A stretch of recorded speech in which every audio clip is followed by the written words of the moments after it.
Dostum havalanıp ketme özünden, tağlarını başını yıkkan dünya bu. Azım derya onlarning buğup karıdan, bir tamçı kaldırmay yutkan dünya bu.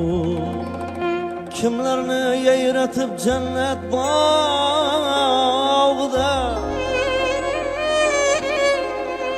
kimlerini küydürüp farzand dağda,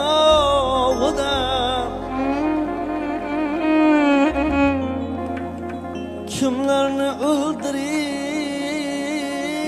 yaşlık çağda. Bu kanday dünya, bu kanday dünya. Adamlar unutsa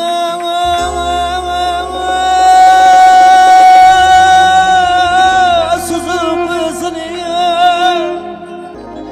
oğul kara kılsa ata yüzünü. Ana karga vursa, ana karga vursa bednam kızını. Bu kandayın dünya, bu kanday dünya.